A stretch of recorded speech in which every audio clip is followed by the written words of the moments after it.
After 3 years of grueling development, our team's app was about to launch. I unexpectedly found out my husband planned to hand the co-founder title over to an intern. His college buddy tried to talk him out of it. Chloe has spearheaded this project for 3 years. Swapping her out right before launch is a bad look, man. If you are really that into the new designer, just keep her on as an assistant. Why blow things up? Julian lowered his voice. You don't get it. I can't give Jessica a real title, so I am compensating her with equity. Chloe cares about this launch more than anything. Springing this on her now would wreck the whole event.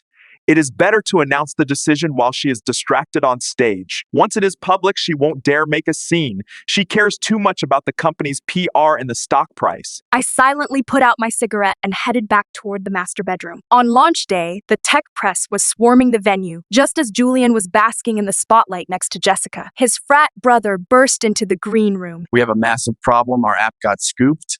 Our rival version just hit 8 million downloads in 3 hours. That was my parting gift to him. Yesterday afternoon, I sold the source code and IP rights to his biggest competitor in Silicon Valley. His buddy dragged him into a private stairwell looking panicked. Chloe has been running this entire project. Could she have orchestrated this leak?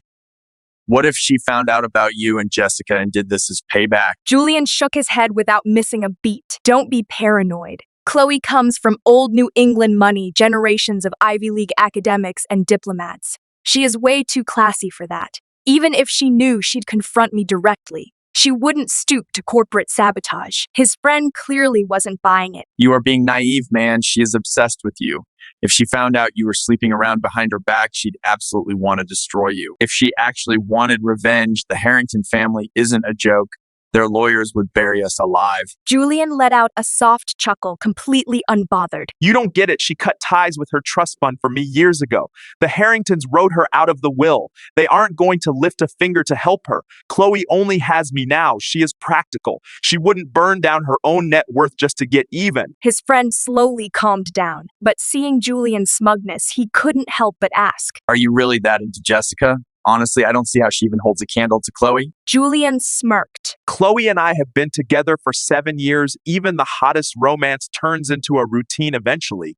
Since I started seeing Jessica, I felt this underlying guilt toward Chloe, which actually makes me treat her better. Our marriage has never been stronger. Isn't that great? A win-win. So that was his logic. The 7-year itch, the spark dying out. And Jessica was just the fox he let into the henhouse to keep things interesting. But the moment he felt guilty enough to hand her the co-founder title that rightfully belonged to me, the scales in his heart had already tipped. Standing outside the heavy fire door, I heard every word loud and clear. You are just greedy, man. If this blows up in your face, you are going to regret it. You have an amazing wife and you are throwing it away. Julian spoke with absolute arrogance, not a shred of doubt in his voice. She loves me more than she loves herself. Back when that idiot doctor misdiagnosed me with heart failure, she immediately contacted the transplant board and signed a directed organ donation proxy to give me her heart. Thank God it was a misdiagnosis, but that legal proxy is still on file. Do you realize what kind of devotion that takes? She literally signed her life away for me. With a woman who loves me that much, you really think she is going to nuke her life over a fling with Jessica? But you make a fair point. She is obsessed with me. She'll definitely throw a fit about the launch today. I'll just have to turn on the charm later. You have no idea how easy Chloe is to manage. Buy her a nice dinner, give her a little attention in bed, and she is happy for a week. There is zero challenge with her. Jessica is way more unpredictable. When she gets mad, she gives me the silent treatment for days. It keeps me on my toes. Keeps him on his toes? I squeezed my eyes shut, forcing my breathing to steady. Does he honestly think I am just a pushover? I only compromised because I hated seeing him stressed. I never wanted to add to his burdens, and he saw that loyalty as boring. A bitter smile tugged at the corner of my mouth. Are men just naturally masochistic? Give them a stable, perfect life, and they have to burn it down just to feel something. Well, if he wanted drama that badly, it was my duty as his loving wife to deliver. I walked away from the stairwell, and headed back to the main convention floor. Julian and his buddies stepped out a minute later. He flagged me down. Chloe, I know you are freaking out about this leak, but our number one priority right now is finding the mole. Look at him, still pretending to manage my anxiety. I raised an eyebrow, studying his perfectly crafted mask of concern. If I hadn't just listened to him in the stairwell, I would have bought the whole act. Julian squeezed my hand reassuringly. Don't beat yourself up over this. I know you poured your soul into this launch. I didn't pull my hand away. I just stared at him. His thumb absent-mindedly stroked my knuckles. Then he smoothly pivoted. Chloe, with the press breathing down our necks,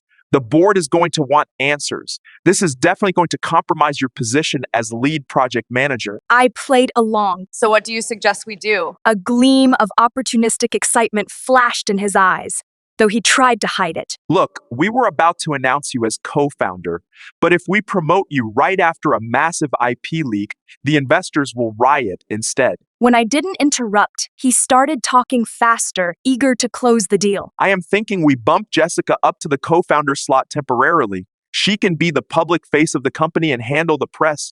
She'll take all the heat from the media and the board, and you can stay out of the crossfire. What a spectacular spin. He had obviously promised Jessica the equity months ago. Now, he was using a corporate crisis to gaslight me into handing it over. He was framing it like Jessica was jumping on a grenade for me. Was I supposed to write her a thank you note? My silence made him nervous. It is strictly PR, just a temporary measure to keep the shareholders happy.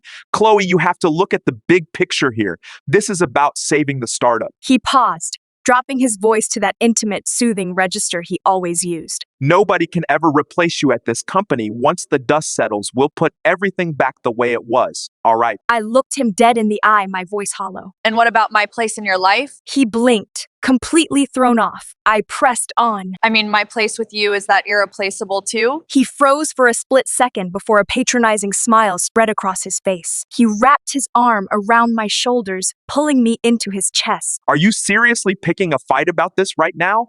I am literally strategizing how to keep you out of a federal lawsuit, and you are getting insecure and jealous? I raised an eyebrow. So I am the crazy wife now? He must have sensed the ice in my voice. He pulled me a little tighter. It is just crisis management. If you really hate the idea, we don't have to use Jessica. I nodded, my tone perfectly flat. No, it is fine. If you think she is qualified to handle the sec and the tech blogs, let her take the title. My total lack of resistance threw him for a loop. You are okay with it? He asked, sounding suspicious. I gave him a tight, artificial smile. If she is just a human shield to protect me, why would I stop you? With that, I turned on my heel and pushed through the heavy glass doors of the convention center. Outside, the San Francisco wind whipped across the pavement, damp and biting. A storm was rolling in off the bay. He followed me out to the valet stand, calling after me, his tone thick with false sincerity. Chloe, I promise once this blows over, we'll be fine. I didn't look back as I got into my Uber. The storm would pass. Sure, but whether he would survive the wreckage wasn't up to him anymore. The minute Jessica got her co-founder title, Julian started parading her around town. Pitch meetings on Sand Hill Road, charity galas, aggressive PR campaigns on every tech podcast. Back at the office, the whispers around the water cooler were getting louder. A few days later, Julian called me into his corner office. Chloe, we have to find the mole. I've hired an external forensics team, but you built the architecture. You know the server logs and permissions better than anyone. I need you running point on this audit. I stared at him, biting the inside of my cheek to keep from laughing. He wanted me to investigate my own corporate espionage. I nodded, looking dead serious. Don't worry, I'll get you a full report. And just like that, I launched a highly publicized witch hunt with my engineering team. That evening, I was staying late at the office, pretending to comb through server logs. My phone buzzed. It was my older brother, Harrison. Chloe, pull up the Met Gala charity auction live stream right now. I am going to outbid everyone for you, but you seriously owe me an explanation. My stomach dropped as I tapped the link. The auctioneer was currently taking bids on an item donated by Julian Vance. A Victorian-era sapphire and diamond ring. White noise flooded my ears. My blood turned to ice. That ring! I bypassed the live stream and dialed Julian's cell. Chloe, Why are you calling so late? Did the forensics team find something? My voice was lethal, every syllable grinding through clenched teeth. You put my grandmother's ring in a charity auction? I wasn't even home. Who the hell gave you permission to go through my safe? The line went dead silent. I could practically hear him sweating. You are watching the stream. Look, it was Jessica's first high society event. She needed something impressive to donate for the catalog. It was a last-minute PR emergency, but don't panic. I have a proxy bidding to buy it back right now. I know it is a Harrington family heirloom.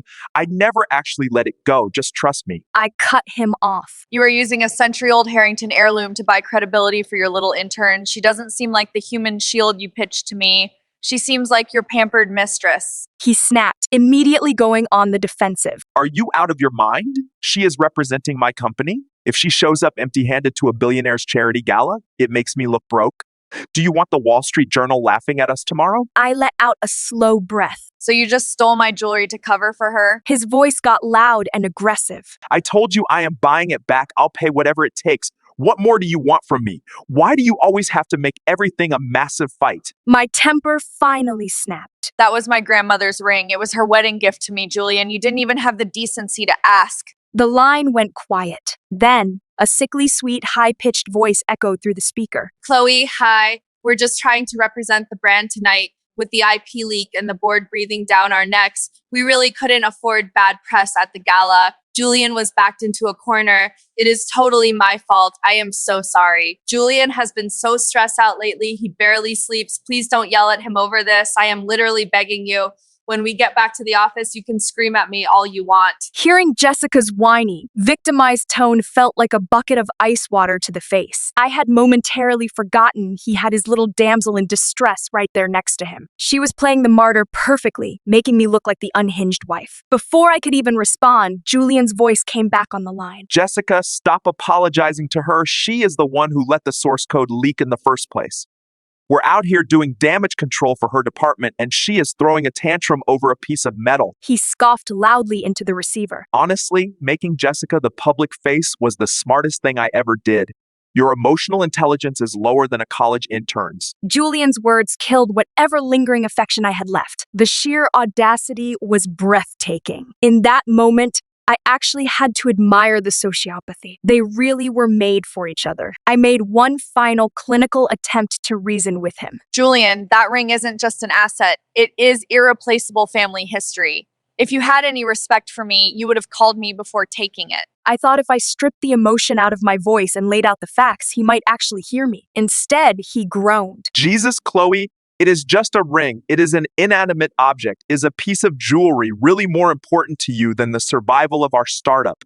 When did you become so irrational and obsessed with material things? Irrational? I repeated, feeling the last thread of my marriage snap. Julian, it is not about the jewelry. Jessica's voice chimed in from the background. Julian, come on. The venture capital guys are waiting at the bar. Julian's tone shifted back to his slick, professional voice. I have to go network. I don't have time to babysit your feelings right now. The ring is handled. We'll talk about this when I get home. In the end, my brother Harrison used a shell company to outbid Julian, buying the ring back for double its appraised value. Julian's proxy bidder didn't stand a chance, leaving him completely blindsided. The next morning, he walked into the kitchen and handed me a velvet Cartier box. Chloe, I crossed a line yesterday. I am sorry. Please forgive me. I opened the box to find a limited edition diamond watch. I snapped the lid shut and slid it back across the marble island. Keep it. The ring issue is resolved. My voice was completely hollow. He paused, looking confused. What do you mean? It is resolved. I didn't tell him about Harrison. I didn't push it. I realized you were right. It is just an object. The man standing in front of me is what really matters. A smug, validated smirk flashed across his face. He stepped in and wrapped his arms around my waist,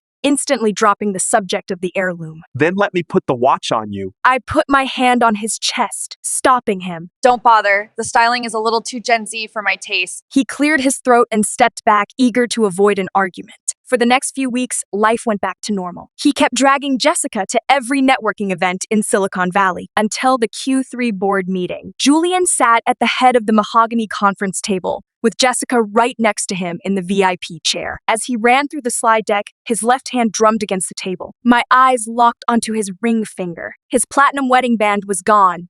In its place was a cheap hammered sterling silver ring. Jessica had made it for him. The reality of it hit me like a physical blow. I didn't say a word during the meeting, but afterward, Jessica cornered me in the break room. She stepped right into my personal space. Chloe, do you have a second? I ignored her and tried to walk past to get to the espresso machine. She sidestepped, blocking me again. I heard you refused the Cartier watch Julian bought you. You know, if you keep freezing him out and rejecting his gifts, he is going to stop trying. And when a man gets tired of the cold, he goes looking for warmth somewhere else, don't you think? I stopped and gave her a dead-eyed stare. My silence just made her bolder. She twisted the matching silver band on her own thumb. I took a metalworking class and made these. I know it is not a Harrington diamond, but Julian says it means more to him than anything money could buy because it is the thought that counts, right? She looked at me like she had just won the lottery. Chloe, you've been sitting in your ivory tower for so long, I don't think you even know what real love looks like anymore. Her smug little speech was so pathetic, I almost felt bad for her. Are you done? I asked flatly. She blinked, totally derailed by my lack of a meltdown. Good, then get out of my way. I have actual work to do. Jessica's face flushed dark red. I shoved past her shoulder and walked out without a second glance. That night, my phone vibrating against the nightstand jerked me awake. Julian's contact photo lit up the dark room. Chloe, are you a fucking psychopath?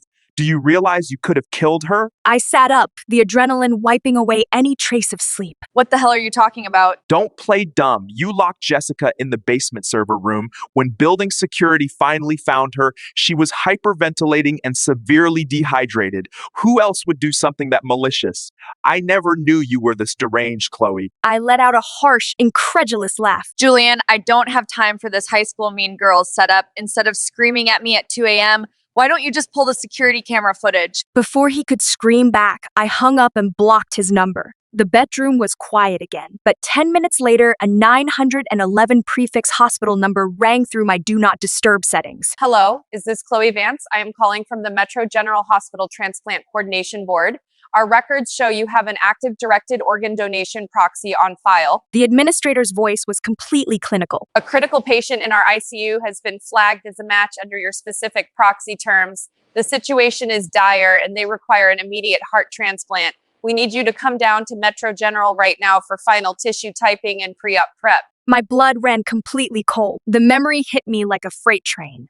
Years ago, when Julian was sick, I had signed a legally binding medical proxy, allowing my organs to be harvested specifically for him or a recipient of his choosing if I were to pass. Only Julian, as the proxy holder, could trigger that protocol. I never in my darkest nightmares imagined he would try to harvest my heart to save his mistress. I hung up the phone without a word. I opened a secure messaging app and texted my brother's corporate fixer. Accelerate the timeline, burn it all down tomorrow. The electronic deadbolt clicked open. Julian was home. He stormed into the bedroom with his shoes still on and grabbed my wrist. Chloe, did the transplant board call you? Listen to me. You have to do this. You have to save Jessica. Her family is threatening to sue us into oblivion. You locked her in that server room. She went into cardiac arrest. If she dies, it is premeditated murder. You are going to prison, Chloe. I stared at him, genuinely wondering if he was having a psychotic break. I wrenched my arm out of his grip and laughed. Premeditated murder. Did you get your law degree from a podcast, Julian? Being stuck in a room doesn't cause a heart attack. I didn't even touch her, but let's pretend I did. Are you literally asking me to kill myself for her?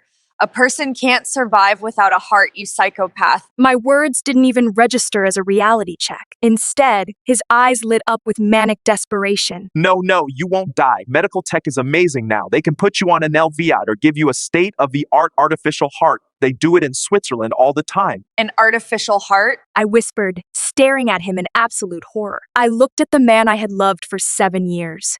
The man I had alienated my entire family to support. I couldn't comprehend how he could stand in our bedroom and casually ask me to be gutted like a fish. Julian, are you even human? Listen to what you are saying to me. The rage I had been swallowing for months finally exploded. What were the last 7 years to you? You wouldn't treat a stray dog on the street with this kind of sociopathic cruelty. I built that app from the ground up. My team pulled 80-hour weeks while you were out networking. Every time this startup almost went bankrupt, I was the one who bailed us out while you were on the cover of Forbes, who was actually doing the work. And how do you repay me? You give my equity to your 22-year-old mistress. You steal my grandmother's diamonds to buy her a ticket into high society. And now you want to harvest my organs for her and plug me into a wall outlet. I screamed, backing him toward the door. He flinched, but a defensive, manic anger flashed in his eyes. Yeah, I slept with her, I did, but do you want to know why? Because you are a robot, Chloe. We built this company so we could be rich and travel the world, but you never stop working. You are obsessed with the grind. When was the last time we took a vacation? You promised we'd take a month off and go to Europe, but you are always chained to your laptop. He was actually gaslighting me, playing the victim while demanding my literal heart. Jessica is messy. Yeah, she is young, but she is fun. She makes me feel like I am actually alive. And now she is dying in an ICU, and you are the only match on file. This is the only way out she lives, and you avoid a manslaughter charge. It is a win-win, Chloe. My hands were shaking. I am going to say this one last time. I did not lock her in that room. Are you deaf? You were the only one down there with her. What did she lock herself in from the outside? Are you really too much of a coward to own up to what you did? There is no point arguing with someone who wants to be deceived. It wasn't that he didn't believe me.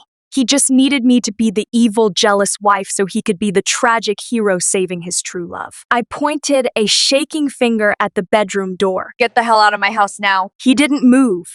A sick, twisted smile crept onto his face. Chloe, you signed that heart over to me years ago. It belongs to me. I am just cashing in the policy. Why are you being so selfish? Pure terror washed over me, just as I stepped forward to shove him out the door. Heavy footsteps pounded up the stairs. Someone started hammering on our front door. Chloe Vance, we are with the Metro General Transplant Retrieval Team. Open the door. He had brought an extraction team. No wonder he was standing here arguing with me. He was just keeping me in the house. I glared at Julian, then marched down the hall and yanked the front door open. Two men in EMT uniforms were standing on the porch, flanked by a guy in a cheap suit who looked like a hospital attorney. Mrs. Vance, we spoke on the phone.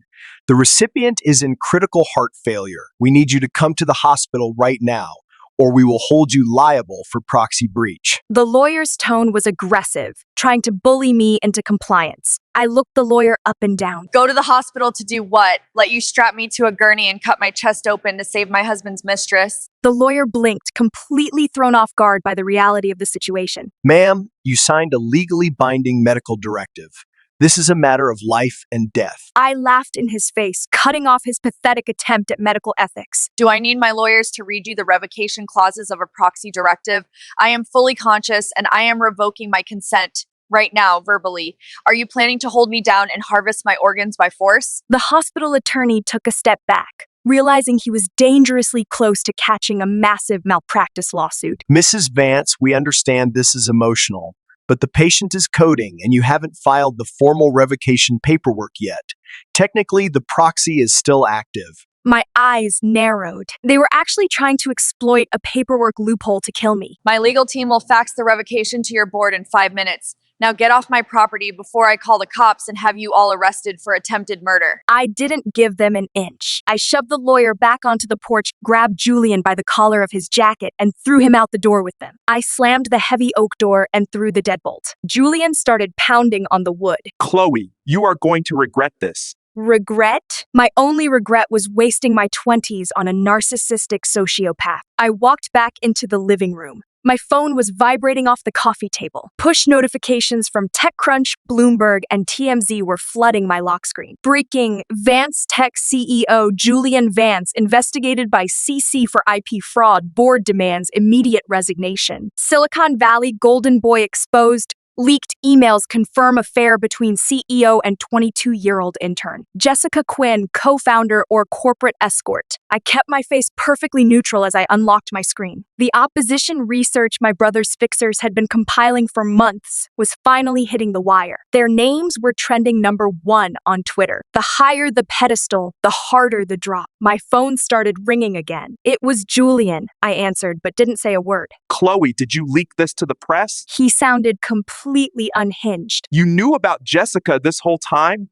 You just sat there playing dumb so you could nuke my career, lock her in a room to let her die, and then leak my emails to the SEC? Did you sell the source code too? I listened to him hyperventilate, waiting until he ran out of breath. Julian, I said smoothly, Do you like my going away presence? You psychotic bitch, I am going to. Compared to you trying to harvest my organs, a little second investigation is getting off easy. I cut him off. By the way, Jessica isn't actually dying, is she? Honestly, after 7 years, I didn't think you were stupid enough to get played by a Gen Z intern with a fake panic attack. Or maybe you aren't stupid, maybe you just love the ego trip of two women fighting over your life. Too bad you blew up your own company just to feel like a big man. I heard him scream in pure, impotent rage, followed by the sound of glass shattering against a wall. I hung up the phone completely unbothered and blocked him for good. Outside the bay windows, the San Francisco sky was turning a bruised purple. The storm had finally broken, and this was just the beginning. He still had a lot to pay for. Julian stumbled through the sterile hallways of the Metro General VIP wing,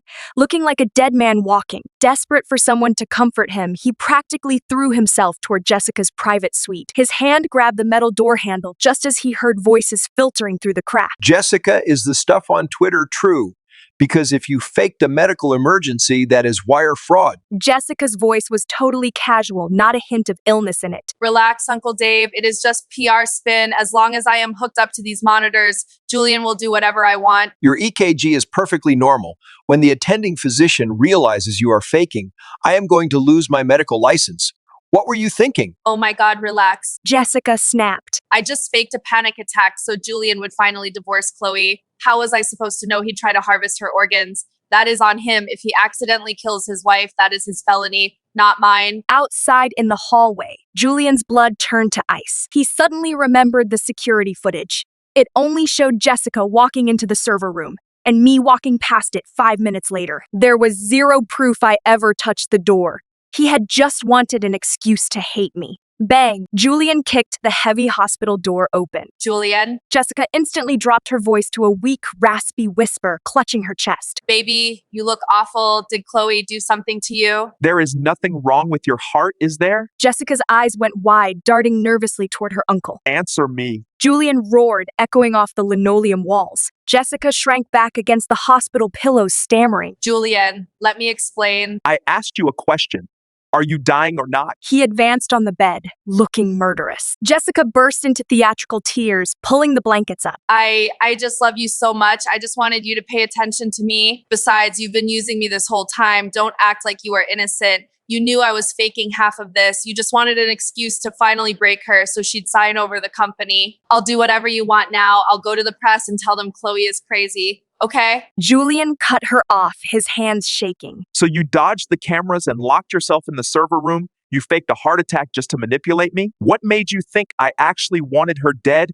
Who gave you the right to play God with my wife? The ugly truth hung in the sterile hospital air. Jessica lunged out of the bed, grabbing his shirt, sobbing hysterically. I am sorry, Julian. I messed up. I just couldn't stand the way you still looked at her. I wanted to be your real wife. I love you. He took a ragged breath, prying her acrylic nails off his jacket. Let go of me. There is exactly one way you get out of this. Jessica looked up, her mascara running, eyes wide with hope. Anything, Julian. Get dressed. We are going to find Chloe. You are going to tell her exactly what you just told me. You are going to get on your knees and beg her to forgive us. If she forgives you, I won't ruin your life. If she doesn't, I am calling the FBI for corporate sabotage and medical fraud. Jessica froze, terrified. Put your shoes on. This is your only chance. He was barking orders at Jessica, but he was really just trying to convince himself, deluding himself into believing that if Chloe just nodded her head, the nightmare would end and they could go back to normal. He forgot that when you shatter glass, you can never put the pieces back together. When he dragged Jessica back to our Pacific Heights townhouse, he found the place completely emptied out. The only thing left was a manila envelope sitting on the kitchen island. Inside were signed divorce papers. No note, no explanation. Jessica stared at the legal documents. Julian, she moved out. How am I supposed to apologize if she is gone? Julian snapped, rounding on her. Shut up. His voice cracked. Get out of my house now. But Julian, Get out. Julian was left standing alone in the empty house. Staring at my signature on the divorce decree, he pulled out his phone and frantically dialed my number. It went straight to a disconnected carrier message. He hurled the iPhone across the room, shattering the screen against the drywall. The crack echoed through the empty rooms. 3 days later, Boston, Massachusetts, the Harrington family estate. Julian stood outside the massive wrought iron gates in a thin trench coat. He stood in the freezing New England rain for hours, muttering to the intercom camera. Chloe, please just talk to me for 5 minutes. The only response was the wind howling off the Atlantic. Inside the mahogany-paneled study, a fire was roaring in the hearth. My father, Arthur Harrington, sat in his leather wingback chair. He looked older than I remembered, the silver at his temples much more pronounced. I am glad you are home, sweetheart. His voice was gruff but gentle, breaking the quiet of the room. You always have a place here. I stood by the antique globe, looking at the exhaustion in my father's eyes. A lump formed in my throat. I looked down at the Persian rug. Dad, I was so arrogant. I turned my back on this family for nothing. I am so sorry. My father waved a hand, dismissing the apology. That is water under the bridge. He sighed, looking at me with a soft, sad smile. We put too much pressure on you back then. We mapped out your whole life without ever asking what you wanted. If we hadn't pushed so hard, you wouldn't have rebelled and run off to California in the first place. Harrison stood by the fireplace, swirling a glass of scotch. He gave me a reassuring nod. Just rest, Chloe. My legal team will handle the divorce. He won't get a dime. 1 week later, Vance Tech's stock price completely tanked, hitting penny stock status. What Julian never realized was that the rival tech firm I sold the IP to was a subsidiary owned by Harrington Capital. He thought my family had cut me off forever. But old money always protects its own. Harrison had told me years ago, if Julian and I survived the startup phase and stayed loyal, he would quietly fund our Series B as a late wedding gift. If Julian screwed me over, that same capital would be used to bury him. Harrison walked into the solarium and handed me a legal folder. It is finalized. He looked out the window at the estate gates and added, He has been standing out there in the rain for 3 days. I opened the divorce decree. On the final page, Julian's signature was wildly scrawled. The ink was blurred and smudged in several places. Like tears had hit the paper. I closed the folder. Harrison watched my face carefully. Do you want security to let him in so you can say goodbye? Outside the glass, the Boston rain lashed against the windows, pooling on the sill. I didn't even look toward the gates. Number there is nothing left to say. We were done. He could keep the wreckage. I was finally free.